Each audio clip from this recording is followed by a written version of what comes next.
teaching 18 sessions, all available online, including a printed workbook to help you apply what you've learned and 1-year access to AFA streaming content to give you even more resources. Find out more about Activate and sign up today at activate.afa.net. Jenna Ellis in the morning on American Family Radio. I love talking about the things of God because of truth and the biblical worldview. The U.S. Constitution obligates our government to preserve and protect the rights that our founders recognize come from God, our Creator, not our government. I believe that Scripture in the Bible is very clear that God is the one that raised up each of you, and God has allowed us to be brought here to this specific moment in time. This is Jenna Ellis in the morning.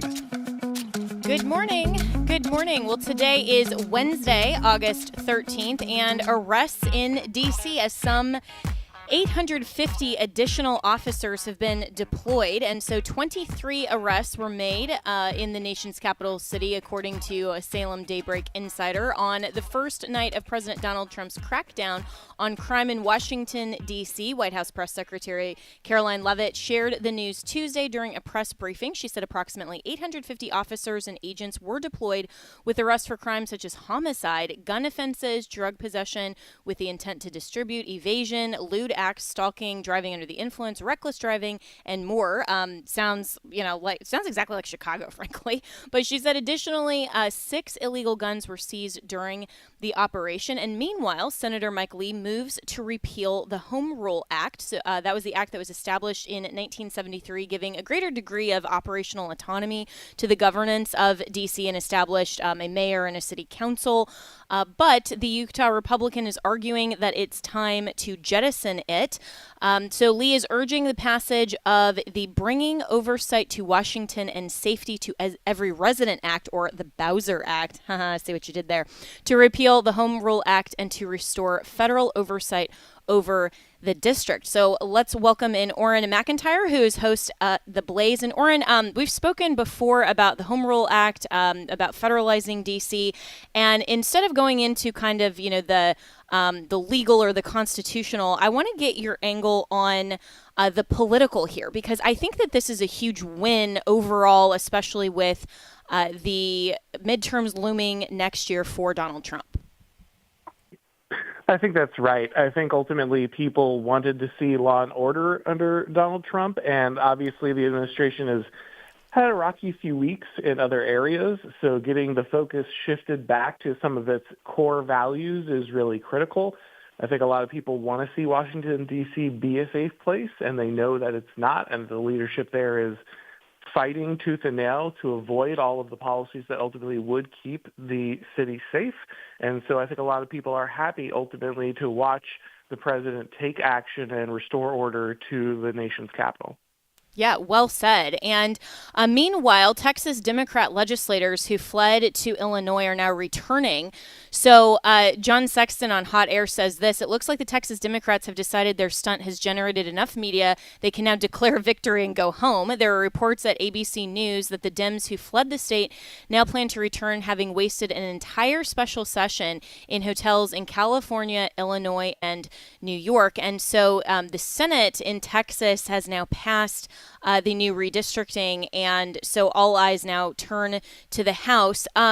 Where do we stand in terms of actual accountability for this stunt?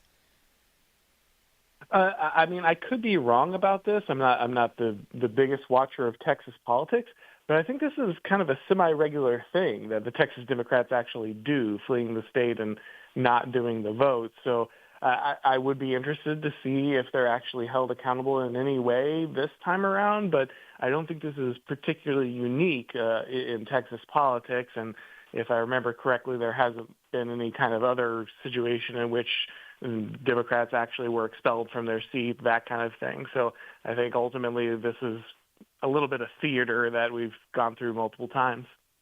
Yeah, and I think that Texans and certainly Republicans are going to be a little frustrated if now that, everybody's back and the stunt is over, and if all of these new redistricting ultimately is passed and then signed by Governor Abbott, that he just drops the Texas Supreme Court petition to vacate their seats. That'll likely go through the whole process and be appealed, even if the Texas Supreme Court rules for them. And so, we still have a long way to go. But at the same time, even if now the Democrats have returned, business is continuing, accountability should continue as well, even if that's not until, a year or more from now.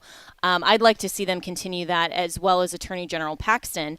But this is also the main story that I wanted your commentary on this morning. Orrin McIntyre, my special guest from The Blaze. Speaking of Texas Attorney General Paxton, he posted yesterday, breaking, I'm suing big pharma drug manufacturer Eli Lilly for bribing providers to prescribe its medications. I will not stand by while corporations unlawfully manipulate our healthcare system to line their own pockets. So he's saying in his press release that he sued the pharmaceutical giant for bribing and illegally inducing medical providers to prescribe its most profitable drugs that are used primarily for weight loss and diabetes treatments. So what do you make of this lawsuit? I think it's a huge deal. One of the things that unfortunately was a black stain against, I think, conservatism for a long time was its support of big pharma, just thinking, okay, well, ultimately corporations are at some level on our side, even if they aren't the best people.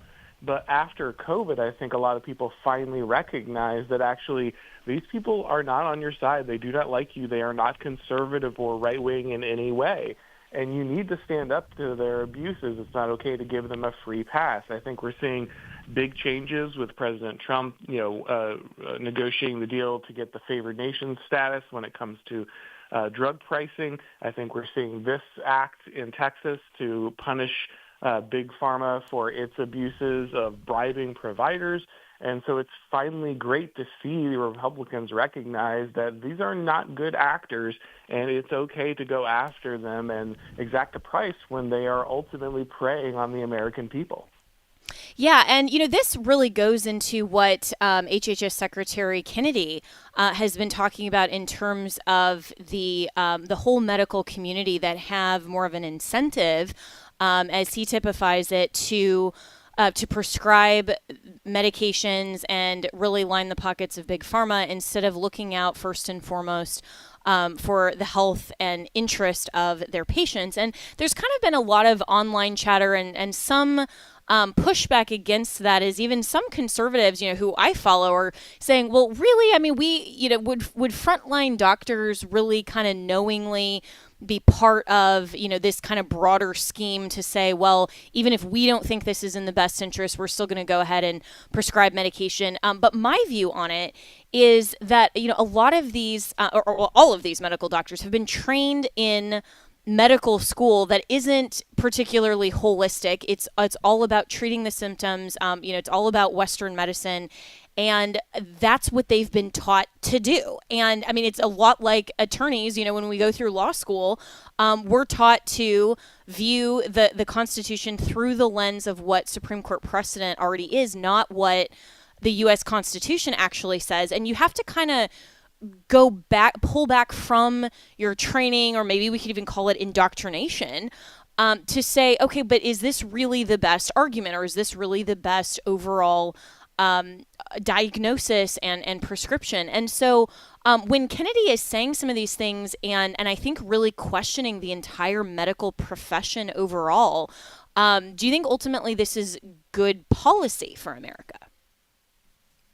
For sure. Like you said, when you're a hammer, everything looks like a nail. And when you've been trained as a doctor to say every single ailment has to be solved with a drug, then even if you're not, being completely bribed in the sense that well, this is how I solve these things no matter what, then you're being nudged in the right direction. I think that's probably more the case for most doctors. But ultimately, as you're saying with Secretary Kennedy, you need to understand that there are other options for treatment, that there are lifestyle approaches, there are other ways to view, these ailments, and it's not always just prescribing the most expensive thing that will make some kind of profit. That's a big shift for a lot of doctors and a big shift for patients. It's an entirely different way to look at treatment, but one that is ultimately far better. It doesn't mean that ultimately you don't use a modern medication when it's necessary. There are many cases where it is absolutely necessary. But making that one option of many rather than something that you're being directly financially incentivized to do, that's a big change, something that's really critical, and it's a good shift in general for, I think, Americans when you're looking at a movement that I think was a big part of the Trump administration's win, the MAHA movement. I think this is something that people expect from Republicans now, and they should. Yeah, and the MAHA movement, I think, has become kind of a signature facet of the overall second Trump administration and what a lot of Americans perceive as this mandate, because there is a wide call to make America healthy again. A lot of people have really heard what Secretary Kennedy is saying, that we need to not just prescribe more, we need to get to the fundamental root cause, and overall, this, I think, coming at a time that's right on the heels of what we all experienced during the COVID narrative, and this kind of deep distrust for the pharmaceutical industry as a whole, I think is coming at a really good time. Yeah, absolutely. Like I said, I think that after we had, everything that happened with COVID, there was a very serious mindset shift when it came to the right wing. Conservatives were no longer just saying, okay, well, whatever my doctor says, whatever the corporation says, whatever Big Pharma says, that ultimately these people might be on my side or they may in some way be aligned with me. I think that mindset has shifted quite radically, and now it's understood that on the right, conservatives are looking for, like you said, a more holistic way to approach health. That doesn't, again, mean that suddenly you just throw off modern science, but it means that you are far more skeptical of simply being handed whatever Big Pharma is, peddling this month, and instead you're looking for the actual treatment. What are the real roots of the problem? How do you address that? Maybe it does need medication, but maybe there are much better options that are not going to line the pockets of these corporations. And so I think a lot of people, again, are very happy to watch that become a big part of what the right is doing.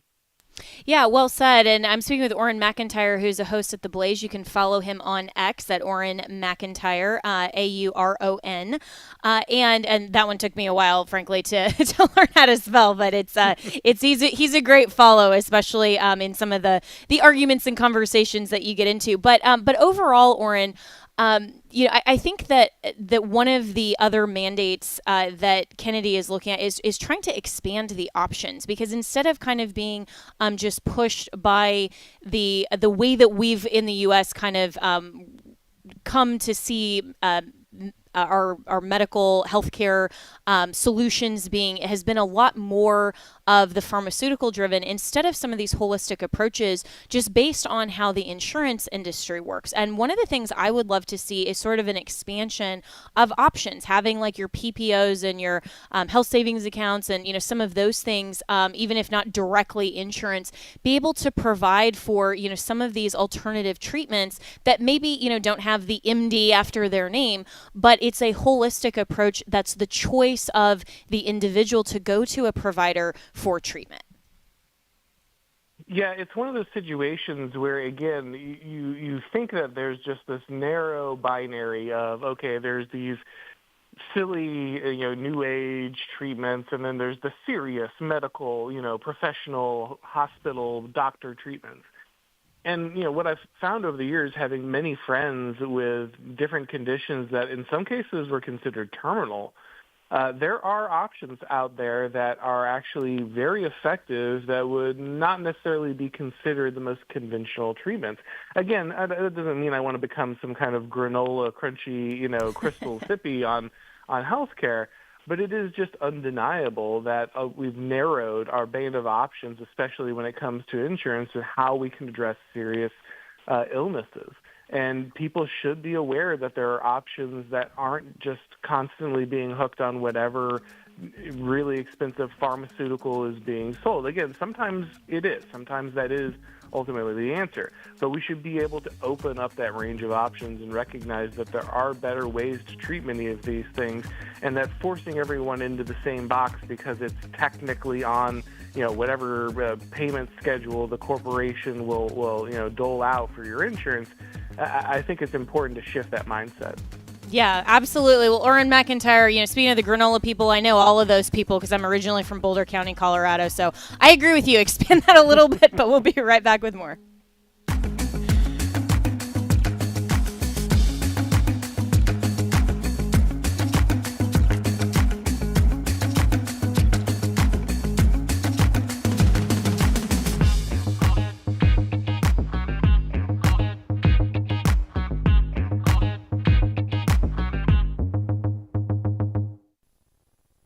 Hey, I'm Brant, and her name is Sherry. Hello. She's a friend of mine whom we were just praying for because of a surgery she just went through. Yes, and I am very happy about something you actually talk about all the time, which is Medishare. That is right. Yeah. So what was your experience like with Medishare and the healthcare bills? Honestly, Brant, seamless. And what a blessing that is when you're already nervous about a health issue, which I was. Yeah. Members shared my expenses. There were zero problems. And let me tell you, having people pray with you when you call in with your need, that is just... It is refreshing. Yes, that's what it is. What I keep telling people, people love Medishare, and they love saving tons of money, too. The typical family can save $500 a month. I am very thankful for Medishare. It is so different, and I mean different in a very, very good way. It is good different. Call now. They're easy to talk to, and you can get a price within 2 minutes. Call 833-44-BIBLE. That's 833-44-BIBLE, 833-44-BIBLE. American Family Association President Tim Wildman. Why does AFA exist? Well, we're here to inform, equip, and activate individuals and families to transform the culture. We want to make an impact on our country for Christ. That's the reason my dad, Don Wildman, started this ministry 40 plus years ago. Dad was concerned about the direction America was headed, and he was determined to do something about it. Maybe that describes you today. If it does, I want to strongly encourage you to consider a charitable gift annuity to American Family Association Foundation. This will benefit you, and it will ensure that we stay in the fight for a long, long time to come. That's the AFA Foundation. Call the AFA Foundation at 800-326-4543, extension 345. That's 800-326-4543, extension 345.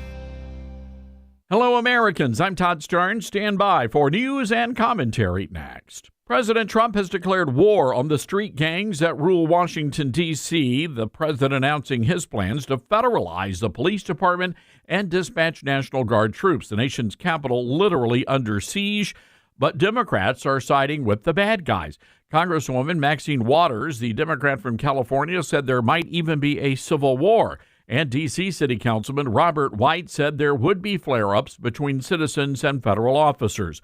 But the Democrats who control our nation's capital city say crime is really just a perception problem.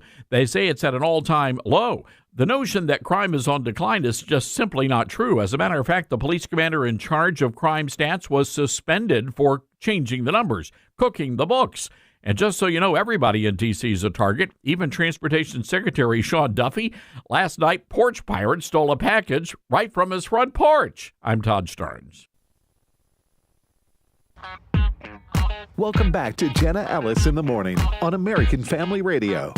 Welcome back. Well, as 2026 heats up with the midterms, a lot of eyes are also on the governor's races that and seats that will be available across the country.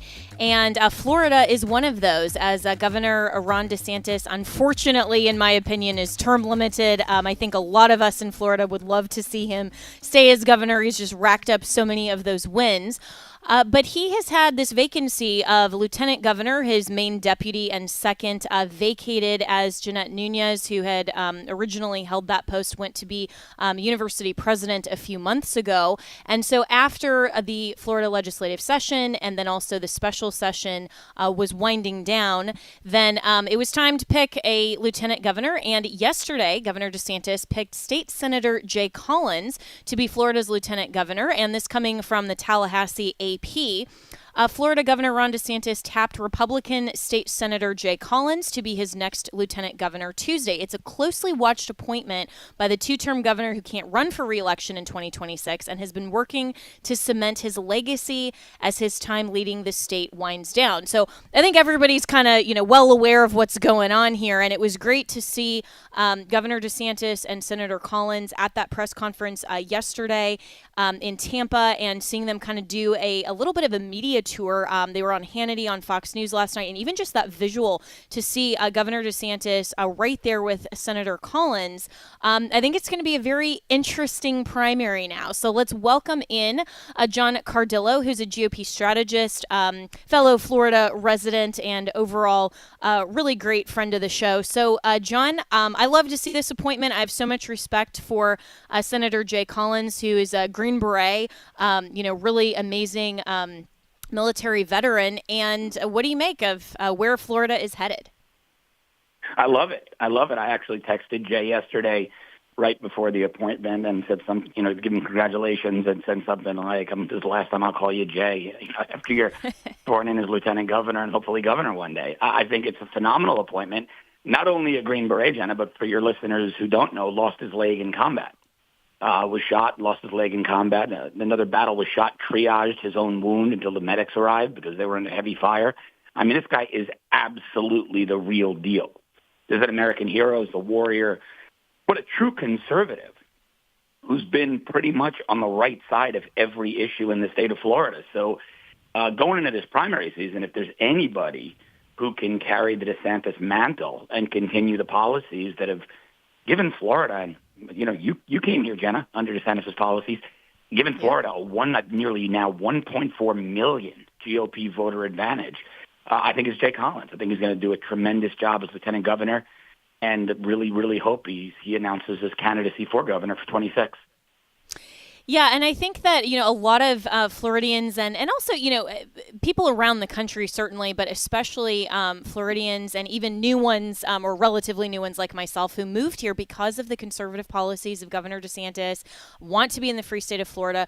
We want this to continue, and Florida has been the blueprint for, the rest of the nation, and Governor DeSantis has really led the way in terms of policies, and yet we've seen that his own legislature in some ways has been acting very, rhino-ish, like Republican in name only. And I think he's not going to, go out as sort of this, the next legislative session being anything like a lame duck. He's going to continue to push to be the warrior that he is. And he's pushing to have no property tax for homeowners, which is, something I think a lot of us here support. And, many other things that just make this state great in terms of policy. And yet he also understands that he needs to pass the mantle and to continue that legacy as he steps back from being governor. And so if Senator, now Lieutenant Governor Jay Collins does enter the race, this is going to set up an interesting primary on the Republican side. I'm not really sure that whoever the Democrat is running is really going to matter in this state because of how many more registered Republicans. We'll see. I guess that'd be the in my opinion, the worst of all possible alternatives. But the primary, because Congressman Byron Donalds has months ago declared his candidacy and is also endorsed by President Trump. So how do you see this contest overall shaping up when I think Byron clearly has the national name recognition, but Lieutenant Governor Collins is really loved by Floridians in a way that I just don't see Byron Donalds having that same appeal within the state? So you touched on so many critical points. I mean, you made some really excellent points there that cut to the root of the issue. So let's unpack them. First and foremost, Byron Donalds has pretty much been capped at around 34%. He's the only candidate in the race, and in most polls, from the most reputable pollsters to ones who are questionable, there's one constant. He's trailing one candidate. I love some things Trump has done, and I dislike others. And, I was critical. I was with DeSantis in the primary. But I think Trump, by and large, has been doing a phenomenal job. I just adore what he's doing with crime in D.C., and I think it's going to make a real dent. That said, Donald Trump, but for a few, has made absolutely horrible endorsements with regards to Floridians in politics. Joe Gruder's pick to run the Republican National Committee is the most rhino of rhinos. Now, one place I will disagree with you a bit, Jenna, there's a state senator here in Florida named Jason Pizzo who, all things being equal, will most likely be the Democrat nominee. He's formidable. He presents as a moderate. In fact, I got into arguments with Joe Gruters, who will be the chairman of the RNC, when he ran the Florida GOP. He was defending the Democrat Jason Pizzo. So Gruters is the ultimate rhino. But Jay Collins is a real conservative, and Florida conservatives see that. There is a mountain of opposition research that'll eventually drop on Byron Donalds. He has arrests for financial crimes, for dealing marijuana while at Florida A&M University. But the worst thing about Donalds is he's paid $300,000 to a guy named Larry Wilcoxon, who's a career criminal. We could do a whole show. And this guy was arrested for molesting a child in 2006. The case was dropped because the child victim was an unreliable witness. I mean, he's done some horrible, horrible things. Byron Donalds has paid this guy over $300,000 in campaign funds and considers him his best friend. Now, you contrast that guy's mugshot in an orange jumpsuit to a photo I saw yesterday of Jay Collins as a Green Beret in the early days of the war on horseback in Afghanistan fighting the Taliban. I think Floridians are going to want the warrior, not the guy, Byron Donalds, with his own criminal history, who's hanging around career criminals, I mean, real thugs. And so we have a very formidable Dem candidate in Jason Pizzo. If Byron Donalds is the nominee, it's presumed he'll be the Dem candidate. If Byron Donalds is the nominee, the contrast of Pizzo to Donalds might cause some Republicans to sit out and might move independents and moderates to vote for the Dems. So we should be fine, but I just don't trust Donalds as the candidate. I think he's going to implode. And, that's a really fair point. John Cardillo, who's my special guest this morning, has been around Florida politics, way longer than I have. He's kind of the person you want to go to if you want to talk about, the history and then where we're at today. And, speaking of Jason Pizzo, the state senator, it's interesting, though, to me that he left the Democrat Party. I think this was back in May of this year, stepped down from his leadership position, declaring the Democrat Party dead, and saying he'll run for governor as an independent. So I don't think he's going to get the Democrat nomination, obviously, but Florida hasn't elected a governor who's not a Democrat or a Republican candidate, at least according to Politico, for more than a century. But this is a guy who is positioning himself as a moderate. And I think the contrast of, what some sources and consultants that I've spoken with, are saying that even the Latino and Cuban community will more rally against someone like him than a Byron Donalds, just in terms of optics. And I think that's a real consideration for the primary when you look at all of the oppo that Byron Donalds really carries. I think a lot of people nationally aren't as aware of this because they've seen what he's done in Congress. They've seen what, President Trump's endorsement, which carries a lot of weight, understandably, with a lot of people. But they're not really looking at the landscape of the Florida voter. Yeah, true. Now, let me say one thing, Jenna. You're 100% correct that Pizzo switched to independent. But the reason I refer to him as the Dem candidate, Pizzo's a very wealthy guy, a very large family construction company, enterprise commercial builders. He's donated so much money to Democrats that it's conceivable, and there's buzz, that Pizzo could run as an independent. The Dems might have a candidate, they'll throw in a ceremonial figurehead candidate, have them drop out, and then throw their support behind Pizzo. Because then Pizzo controls them. Right now, he's not beholden to the far-left Nikki Fried Looney Tunes faction of the party. Now he becomes the nominee. Now the party has to be remade in his image. So I'm not discounting. He might have an I behind his name, but I'm not discounting him still having the Democrat machine to help him, win this race. But with regards, the biggest problem Donalds has, and I'll give you guys a piece of inside baseball. Won't tell the source, but a very reliable source spoke with President Trump, and Trump did not know about Byron's criminal history. Trump did not know about Byron's affiliation with Larry Wilcoxon when he made the endorsement. He doesn't particularly like some of the things Donalds is doing. And from what I was told from someone who spoke to the president about it, he kind of regrets the endorsement of Donald. So I could see Donald Trump, if a really solid Republican jumped in, I could see Donald Trump doing what he did in the Phoenix congressional race between Blake Masters and Abe Hamadeh, endorsing all the Republicans and saying, hey, they're all great. You guys figure it out. They all have my support. And then he neutralizes the endorsement to Donald's. And I believe it's leaning that way. And if enough opposition research drops on Donald's, I think Trump might very well go that way. That would be a game changer, certainly, and it'll be really interesting to see, especially as now Lieutenant Governor Jay Collins. It's projected he'll probably enter the race, somewhere around early October. But even if he waits a little longer than that, that's okay. That's not too far, because as you were telling me in conversation, that we have often offline, that DeSantis himself didn't even enter the race until what was it, January of 2018. So there's a lot of time. January of election year. So they have the GOP another GOP candidate has time. Yeah, and so let's talk. So if President Trump ultimately does that and just endorses all of the Republicans for the primary, basically says Florida, you choose, make your own pick. Where does that leave Governor DeSantis in terms of an endorsement? Because I see this one being a little more tricky, because on one hand, he wants to cement his legacy. Obviously, he deeply personally cares about the state of Florida. He wants the best candidate to win, but he's also looking ahead. I mean, whether or not he runs in 2028 is anybody's guess. He may, he has a lot of options. He's rising, in my view, in politics, and he's far from over. And so if he makes an endorsement and then that candidate ultimately doesn't prevail, is he kind of looking at this as, well, you know what, I'm going to do what I think is right anyway and make that endorsement? Or is he going to just help sort of behind the scenes and have an implicit endorsement but look ahead to perhaps 2028? Well, it's really a great question. I think he's given cover on this one because Jay is now his lieutenant governor. And there's really not going to be a lot of political fallout for backing the guy you appointed.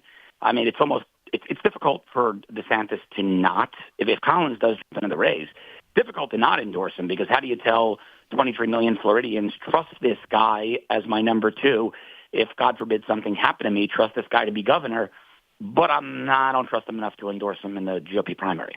And so he kind of has to, in my view. But I will tell you, I think, Trump and DeSantis have a very good relationship these days. They speak often. They get along. There's a friendship there. They play golf together. Casey DeSantis, the First Lady of Florida, goes out and plays golf with them. I wouldn't be shocked. In fact, I'd be more surprised if this didn't happen than it did.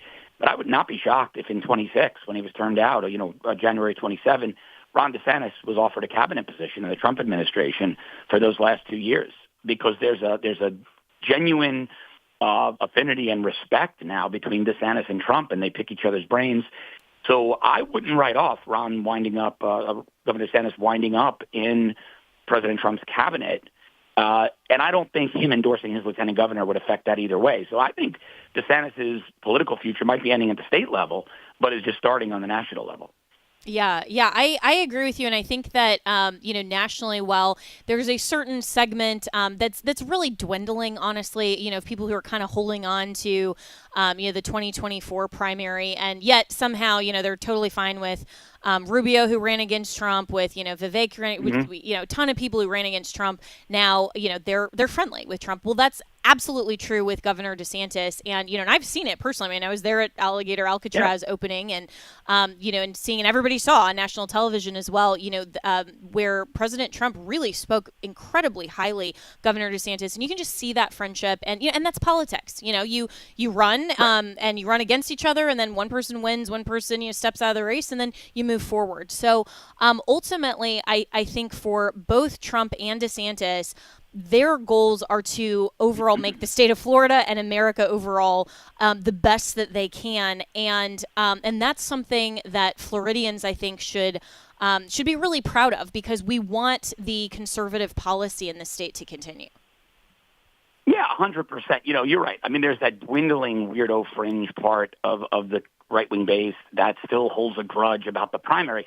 I liken these people to those Japanese soldiers they found in the jungle in 1968 who didn't know World War II was over. So they were still fighting and charging. and look like maniacs. And that's what these people look like. They're fighting a battle that's long over. You've got Trump and DeSantis as really strong friends. And I think that's great, as you said, Jenna, for Florida and America. Because if we can continue both, Senator Trump might differ on a couple of things. Oh, and I think we're losing John, but that's okay because we're already out of time. But congratulations to Florida's new Lieutenant Governor, Jay Collins, and looking forward to seeing what happens next year. And there goes John, but we'll have him again, and you can follow him on X, and we'll be right back with more here on Jenna Ellis in the Morning.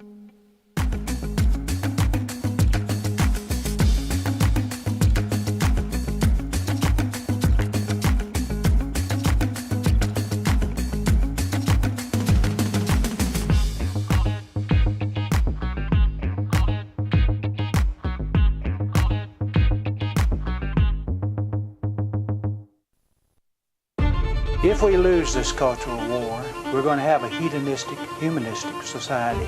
Discover the story of the culture warrior Don Wildman and how he went head-to-head with Hollywood, Playboy, the homosexual agenda, and the Disney empire. The movement Don started paved the way for Christians to boldly stand for truth and righteousness in a hostile culture. Watch Culture Warrior today for free. Visit culturewarrior.movie. There's a way for us to pray, and I like to think of this at the beginning of each day. There's a way for us to pray that the priorities of heaven will become the priorities of earth, that the priorities of God will become the priorities of each one of us. Join Dr. David Jeremiah for his series, Prayer, the Great Adventure, next time on Turning Point. 5:30 a.m. and 7 p.m. Central on American Family Radio. Just as sin came into the world through one man, and death through sin, and so death spread to all men because all sinned. My name is Abraham Hamilton III, and this is the Hamilton Minute. A popular effort in social revisionism is happening, where racism, which is better described in biblical terms as skin color-based partiality, is a crime of which only people of lighter skin color can be guilty. Let's be clear. Factions, divisions, and dissensions, including those based on skin color, are the fruit of the sinful flesh. The root cause of partiality is sin. Every person, regardless of the quantity of melanin in their skin, is capable of partiality. The only remedy for sin is the blood of Jesus Christ.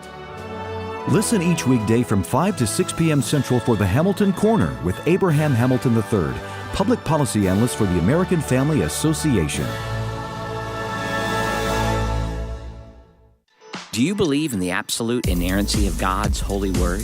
Do you believe in the power of the Holy Spirit to radically change lives and empower us to live like Christ? At Wesley Biblical Seminary, we believe God is raising up a movement of people across our nation and across the world who hold fast to the authority of the Bible and the hope of holiness.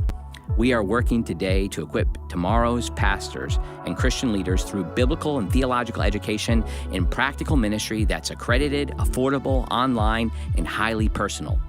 Our programs include undergraduate, master's, and doctoral degrees, certificate programs, and even training for lay people. So whatever your next step is in being equipped for ministry, we're here for you.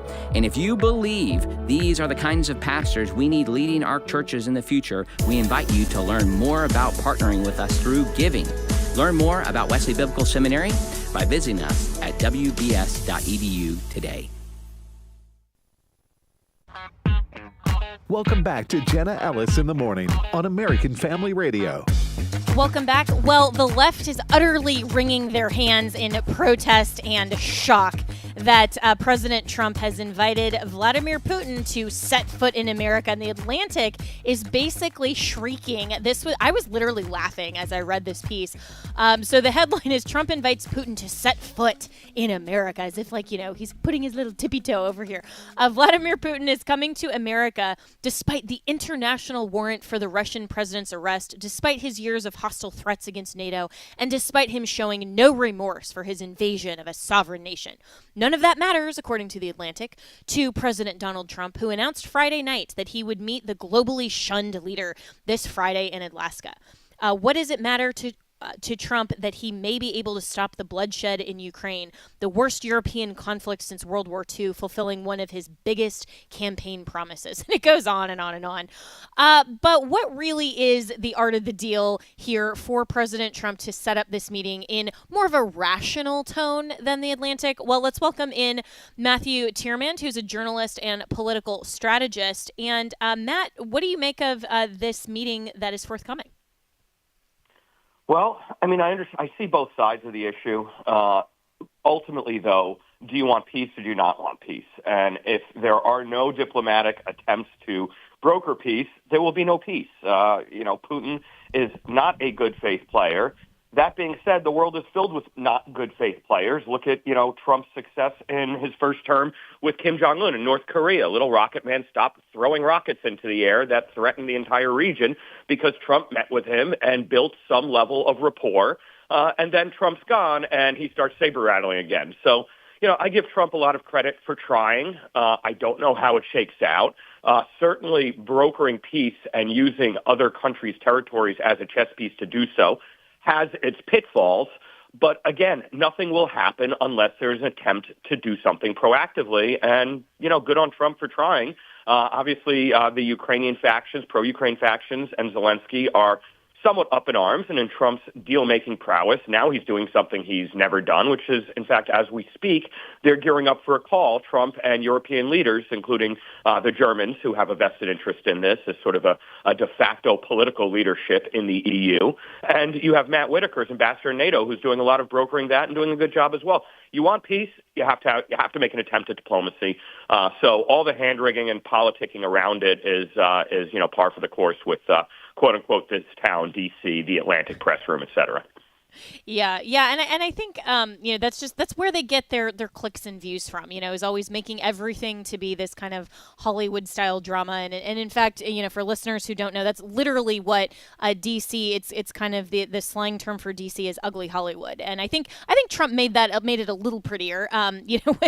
With some of the people's, of course, our first lady as well, but but that's really what it's called, because it's like this over dramatized media game that's always trying to make a bigger deal out of it than it is. But what do you make, Matt Tierman, of the fact that reports are saying that Zelensky was not invited to this upcoming meeting?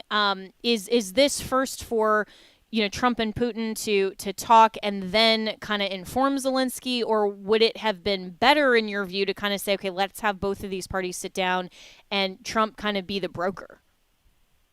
Well, I think you have to walk before you run. And given the antipathy between Zelensky and Putin, and Zelensky is certainly well within his right to detest Russian action and Putin's revanchism that has cost, many tens of thousands of Ukrainian deaths, there probably is nothing productive until some sort of framework can be offered to both sides. And the only way that that's going to take shape is Trump trying to make some inroads with Putin. I mean, how this thing shakes out with territorial ceding of Ukraine's territory, that's the X factor. And Zelensky's not really in a strong position here. He's, got a much more powerful military at his doorstep. We've seen what happens with that over now, approaching 3 years. And the Ukrainians as well. A year and a half ago or so, Ukrainian public sentiment was still, we will fight to the last Ukrainian, because of national pride as well as the belief in national sovereignty. Another year of massive human loss, death toll, cities leveled, now Ukrainian Kiev residential buildings still getting attacked regularly. The sentiment has shifted, and most people there, I believe, want this thing ceased, full ceasefire. And given the geopolitics of the Far East region of Ukraine and historical ties to Russia, as well as now the Ukrainians who have left it and it's fully under Russian control, is it pleasant? No, war is not pleasant. Geopolitical battles are not pleasant, but it is what it is. So I think there will have to be some ceding of territory in the Far East. I mean, this is an area that has been, if not politically controlled directly over, a sovereignty framework by Russians, it's been de facto controlled by Russians since roughly 2000, 2005. They were stuffing ballots there to try and get their preferred candidates like Yanukovych into power. So this is the realpolitik of the situation. It's ugly. War is ugly. 1,000 years of history is ugly. They don't call Central and Eastern Europe the bloodlands for nothing. And good on Trump for trying to ameliorate this in some way, somehow. Yeah, and given this history, as you mentioned, of the strained, relations globally, everything that's going on in terms of the Russia-Ukraine conflict, what concrete outcomes, if any, do you think we can realistically expect from this meeting, or is this just kind of a first overture in saying, we're trying to go down the diplomatic channel? Yeah, I think it's the first overture. I think if Putin says we will not leave without these regions that are now Russian-dominated, Trump may yield on this. And again, he's a deal maker, so, offer a little, then there's some concessions and back and forth. Zelensky's not in a strong position. His people are pretty sick of him. Where he had people around him who were telling him no, he shipped those people off. Like one of his military heads is now ambassador in the UK because he was a political threat to him. And that's seen on the ground in Ukraine. A year ago, he would have won re-election easily. Now that's not necessarily the case. A democracy should have rotation. Ukraine is of leadership, and Ukraine is attempting to become a democracy and tie itself to the West and Europe more. Well, democracy is also ugly, and there have to be trade-offs. And there may be trade-offs here, and he may not like it. He may view it as failure. But if you can save the lives of more of the next generation of young Ukrainians, that's a win for everybody. It's a win for Russia, Ukraine, America, Europe, the world, and just morality. So, this is too long in the tooth at this point. And there's nobody who's more pro-Ukraine versus Russia, as Russia is the aggressor and is always the aggressor for 1,000 years, than I am. That being said, we have to find a way to make peace. So what's the biggest trap in your view that Putin could set on this meeting, either in negotiations or even just optically? Ask too much.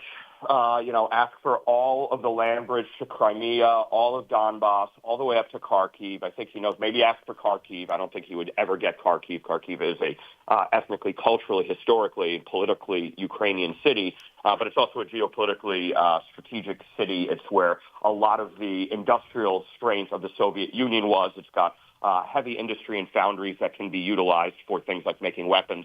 But if Putin over-asks, and Trump says, okay, we will be open to this and doesn't draw a line somehow, and I don't know who's advising him on the geography of Ukraine at this point from the NSC, but if he, accedes to, or even looks like he might be acceding to an over-ask by Putin, then it's DOA. The Ukrainians and Zelensky and the Europeans will not accede to that.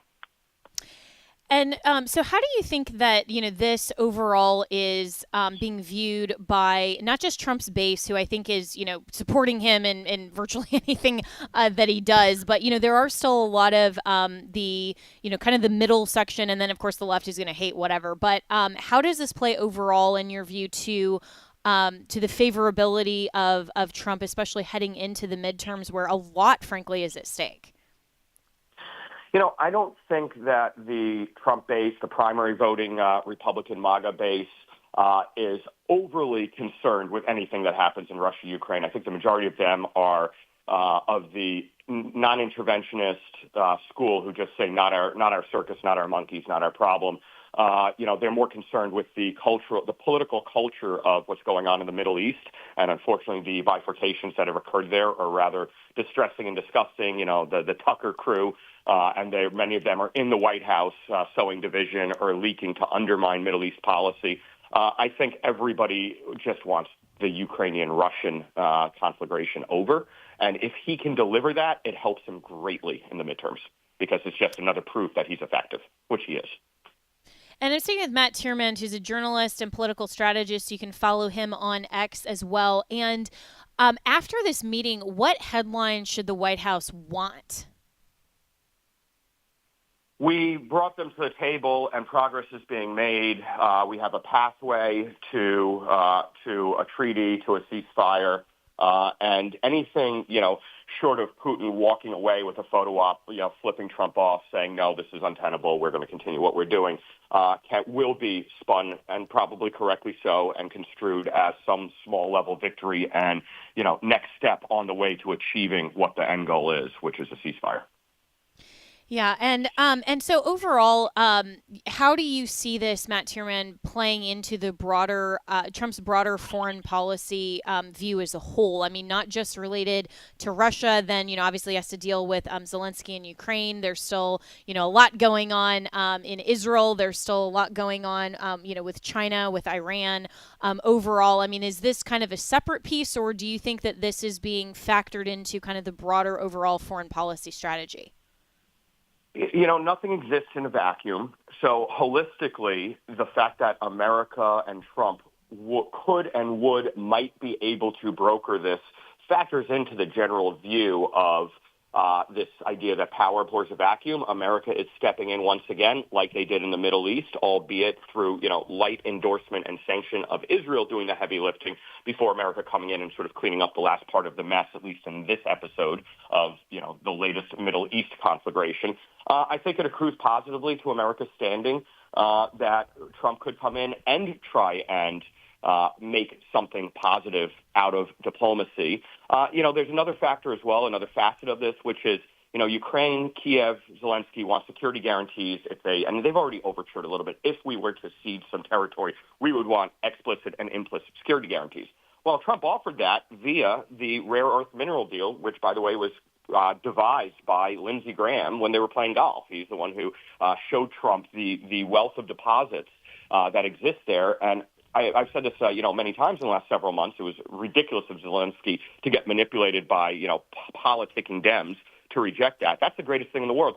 Countries that have American energy interests in their country don't get invaded by other countries. That is an implicit security guarantee.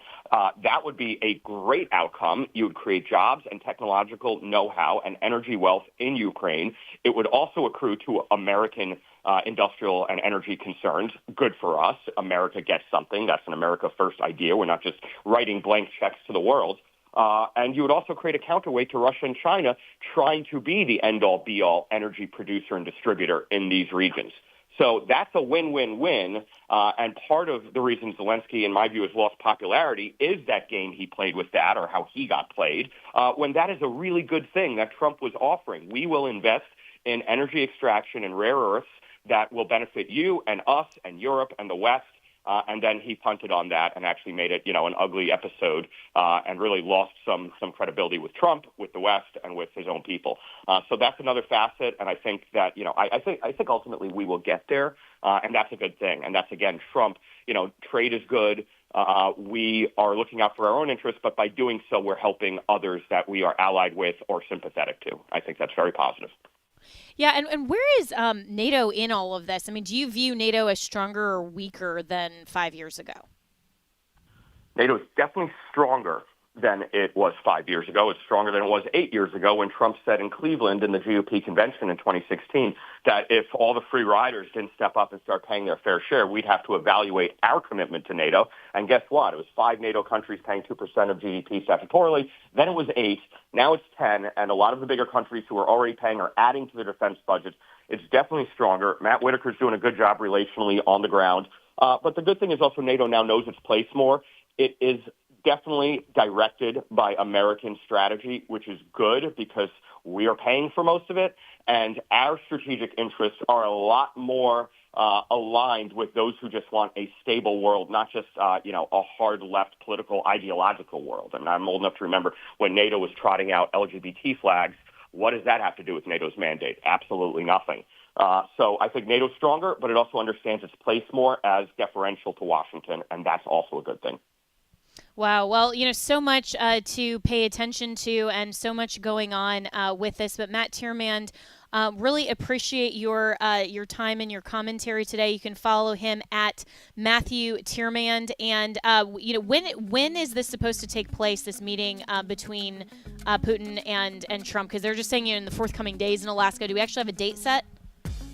I believe what I heard was the end of this week, Friday, Saturday. But before that, right now, there's a call going on between NATO, German and French and European leaders and Trump and Zelensky to set some strategic ground approaches to this. So Trump is diplomatically taking input from those other stakeholders, which is good. Which is good. Yeah, absolutely. I mean, the art of the deal, right? All right. Well, Matt, thanks so much. Yeah, all right. Well, that's all the time that we have for today on Jenna Ellis in the Morning. As always, you can reach me and my team, Jenna, at afr.net.